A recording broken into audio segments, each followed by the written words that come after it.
Project Mars stands for Marksmanship Augmented Reality Simulators. We want to make Dryfire training commonplace in order to raise the bar on firearm safety and general marksmanship skills amongst responsible gun owners. Are you ready? Mars Mobile is our first product in a line of virtual shooting simulators. To do this, we focus in on practical shooting skills rather than focusing on accuracy solely alone. This is what separates Project Mars from other Dryfire simulator products. Bullseye shooting is not the goal of our app, and there are other apps that are better suited for that purpose.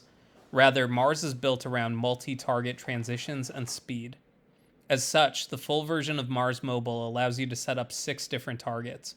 Since we are focused around competition shooting, but also want to promote accessibility for any responsible gun owner, we've built the app around USPSA cardboard targets primarily.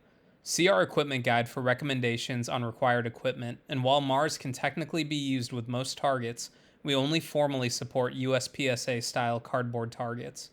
We have printable targets on our website, crackshot.tv, as well as guides on how to make USPSA targets from cardboard at home. Or you can simply buy pre-cut USPSA targets, as they are generally pretty affordable. After accepting and reading through our terms and conditions and accepting our conditions, and accepting relevant app permissions required for Mars to run, you'll find yourself in a main menu area. You'll need to set up a tripod with a phone adapter that supports orienting the phone horizontally or landscape mode. Mars does not support portrait orientation. Set up your phone and tripod so that all targets are visible. The ideal setup for Mars Mobile is to not place targets near windows, where light from the outside will be covering the targets, or any bright light sources might be shining on the target. The reason for this is that the phone cameras will attempt to compensate for bright lighting conditions by reducing the light, making the laser more difficult to see. So if you're having trouble with Mars Mobile not detecting your laser, try to close the blinds or turn off ambient lighting, as it may be drowning out the laser from the phone's camera.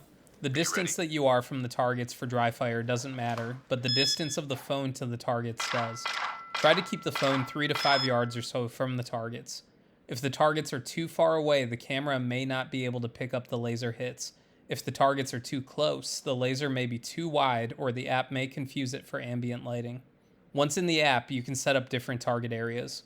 We support 4 different target types: USPSA-style metric targets, IPSC-style classic targets, regular targets, or round targets. Click the button in the lower left to change the target types. Drag the square corners until the target area overlaps the target area. Ideally, the targets will be squared to the camera. If the targets are at an angle, Mars can still work, but the hit detection will not be as accurate. Under the settings menu, you can customize a great deal about the app, including adjusting laser detection sensitivity. Most users will be okay with stock sensitivity settings. If you are a competition shooter, major or minor power factor scoring is supported. Whether or not you are using a red or green Dryfire laser, by default, red will be selected. IR is not supported out of box, as camera phones typically have IR color filters installed.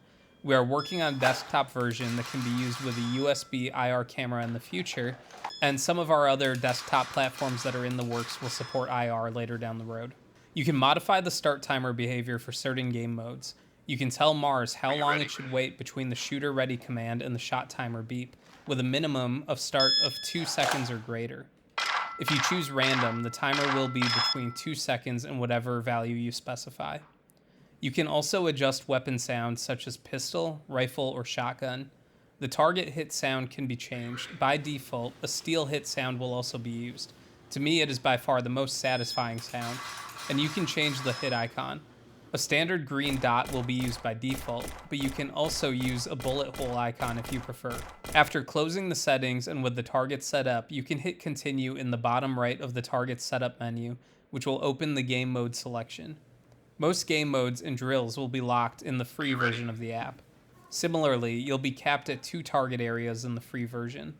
The paid version of the app is a one-time purchase and will include all features of the app as well as all future updates.